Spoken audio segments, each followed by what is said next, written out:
Ravenbound is an open-world action roguelike set in a world inspired by Scandinavian folklore. It had garnered a significant amount of hype prior to its release. The game's trailers looked impressive, and after the success of Stone Shard and Muck, I eagerly anticipated another open-world roguelike experience. However, upon its release, Ravenbound received negative reviews, and even now it maintains mixed reviews with only 536 total Steam reviews. So what went wrong? The primary issue I want to delve into is the game's complexity, which appears to be the main reason behind its negative reception at launch. Numerous negative reviews voice complaints about the game being overly difficult or expressing dissatisfaction with its mechanics. These criticisms primarily revolve around the mana system and the hatred system.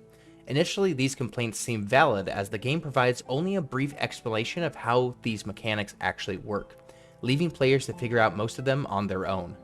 Both of these mechanics serve to limit character progression in the game, which can be frustrating.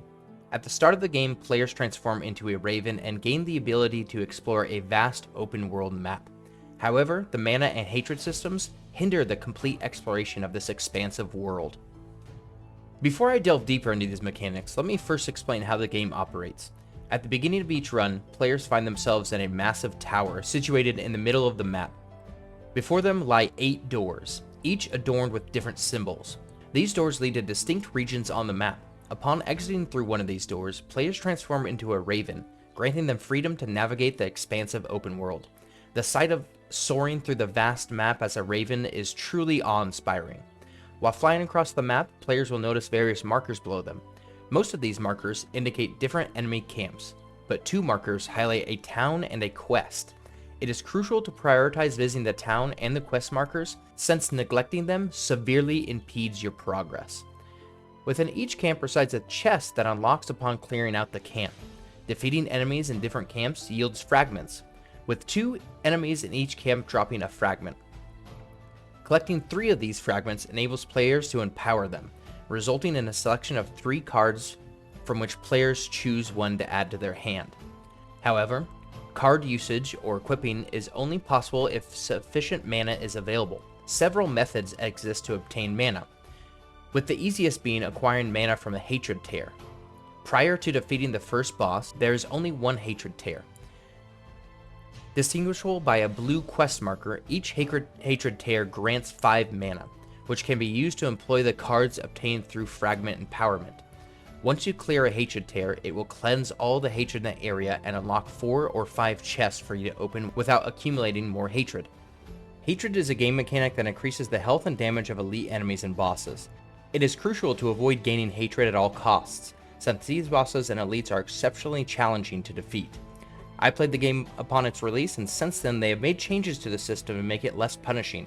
Now when you open a chest infected with hatred, you are forced to draw a card with random negative effects. These effects are far more forgiving than buffing the monsters and elites by 10%. This improvement is significant compared to its initial state. You might think that this is not unusual. After all, it's common for a roguelike to incorporate a risk-reward system. And you would be correct. In fact, I always appreciate a high-risk, high-reward system. I love it. However, the issue with this particular system is that it heavily penalizes exploration in areas affected by hatred, thus impeding your progress. This leads me to another method of gaining mana: opening chests. When you open chests, you occasionally have the opportunity to choose a mana card. These mana cards can range from gaining 2 mana to 5 mana. There are several types of chests in the game: normal chests that provide basic rewards and basic cards, sometimes including a card that gives you 2 mana, rare chests that emit a golden beam of light offering better cards and superior mana cards, and mana chests, which are easily identifiable by a blue beam of light shooting out from the top. Mana chests grant you a selection of mana cards. Mana is an extremely vital mechanic in the game and allows you to utilize more cards to enhance your character's abilities. The final marker on your screen indicates the town's location. The town holds great significance for one reason: it is the only place in the game where you can heal. Once you become skilled in combat, most enemies are relatively easy to defeat, but a single mistake can result in taking damage. Besides rare equipment cards, the only way to regain health is visiting the town. Healing at the town requires 50 coins, and you start with 0 coins. Inside the town there's an NPC who offers a quest, which is usually straightforward, involving either defeating enemies or retrieving an item. Completing the quest rewards you with 100 gold coins. In nearly every run I undertook, I used these coins to purchase health. Although you can use the coins to buy new weapons and armor, since attaining armor and weapons through cards is relatively simple and health is scarce, I almost always chose to spend my coins on health. The basic gameplay loop of the game is as follows. Acquire mana from the Hatred Tear, clear out enemy camps and the Hatred Tear, and open the cleansed chests. Complete the quest in the town, heal if necessary, clear out more camps until you have empowered fragments 5 times, then proceed to the boss fight. Rinse and repeat this process. Many players complained about the gameplay loop, as initially there didn't seem to be a reason to explore the world presented. However, having played the game for 14 hours and achieved 81% of achievements, I have discovered that there is indeed a purpose to exploring the entire world. The game features 7 to 8 different enemy types, and each type drops specific fragments. Empowering these fragments grants you access to different equipment cards associated with the enemy's card pool. For example, empowering troll fragments unlocks equipment cards related to max health and frost effects.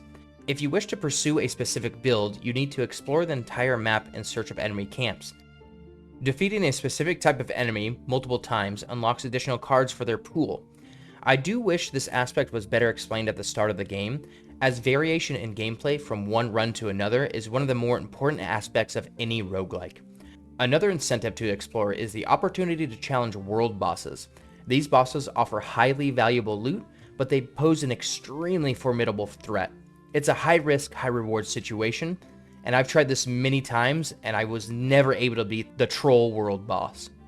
Now let's delve into the combat mechanics of the game. The combat has received criticism in reviews which claims of it being floaty or buggy. However, I disagree with those assessments. I believe the combat is well designed and possesses a certain level of originality. The game features 2 types of attacks, light attacks and heavy attacks, which is fairly standard. When you launch an attack, your character moves or lunges towards the enemy, depending on the attack used. This is where the complaint of floatiness comes into play. However, there is no inherent issue with this. It simply feels slightly different from other third-person action games. The game offers a dodge ability where your character assumes a prone stance and launches backwards to safety. If you time your dodge just before an enemy attack lands, your character enters a frenzy state, empowering their attacks. Constantly moving forward and executing dodges that propel your character backwards adds a great deal of movement to the combat. It may feel somewhat jarring initially, but once you become accustomed to it, the combat feels remarkably smooth. Additionally, there is a shield in the game that blocks incoming damage up to a certain threshold. It functions similarly to the shield in Super Smash Bros., creating a protective bubble around you that turns red when hit, and eventually breaks if it sustains too much damage, staggering your character. By blocking just before an enemy attack connects, you can parry the enemy, triggering effects from your equipment and staggering most enemies. The parry window is quite generous, so you'll find yourself parrying the majority of incoming attacks. Personally, I have no issues with the combat. It may be different, but it offers a fast-paced experience with a significant emphasis on movement, making the fights feel dynamic and exhilarating. To complete the game, you must first defeat 4 bosses, and after the 4th boss, you'll face the Betrayer boss. The bosses present a considerable challenge. They are swift and some hit exceptionally hard. Each boss resides in a shrine atop a mountain, and upon entering the mountain, you'll find the boss waiting in a sizable Colosseum-like arena. Once you step into the arena, the gates close, leaving you locked in a Thunderdome-style confrontation with the boss. It's a one-on-one battle for survival. All bosses have 2 phases, and when their health drops to half, they enter the final phase, during which their attacks become faster and stronger, accompanied by new, sometimes unblockable attacks. These bosses possess unique mechanics, requiring you to employ different strategies to defeat them. The final boss in particular consists of 3 phases and hits with devastating attacks and can one-shot you if you're not careful. I believe this game has the potential to be a solid roguelike. So why did it fall short of expectations? There are a few reasons for this.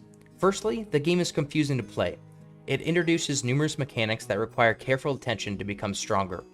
Due to the complexity of these mechanics, players had a terrible initial experience, struggling to grasp how to play the game. Secondly, Ravenbound is a difficult and unforgiving game. Many great games receive negative reviews on a release due to their challenging nature. If players consistently lose and feel frustrated, they may eventually give up.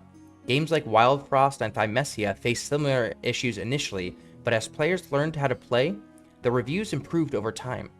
Unfortunately, this wasn't the case for Ravenbound, leading me to my final reason why I believe the game failed.